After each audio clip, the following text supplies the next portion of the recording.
So hi guys, welcome to my vlog channel. Siyempre yung content natin ngayon is how to get PUP Alumni ID. So ito siya guys, siyempre don't forget to hit like, share, and subscribe my YouTube vlog channel, Record Brian Arch.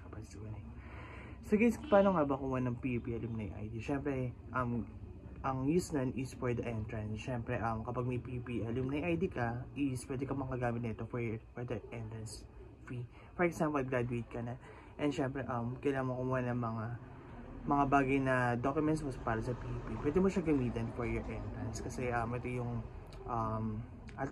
alternative na solution para makapasok sa PUP. So guys, paano nga siya kunin? Siyempre, ang step 1 is punta ka ng tahanan ng alumni sa may PUP, dun sa may tapat na swimming pool.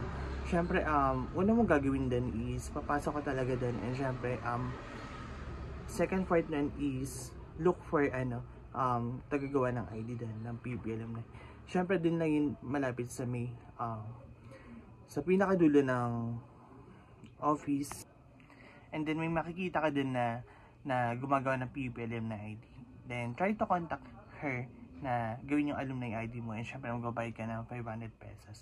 Syempre napaka-expensive nito PUP alumni ID na to. Syempre graduate ka ng Sintaparal at syempre scholar ka ng bayan. And syempre kapag nakontak mo na si ate doon, syempre mag-fill up ka ng information doon para ma-access mo yung PUP alumni ID. So syempre kapag natapos mo yung mag-fill up doon, syempre piprintan ni ate yun, at syempre wait for the print. So guys, don't forget to hit like, share, and subscribe my YouTube vlog channel at Record Brian Arch. Kapag may tanong kayo kung paano kumuha ng PUP alumni ID, feel free to comment down below, and syempre sasagutin ko yan. And syempre guys, see you on my next vlog. Bye!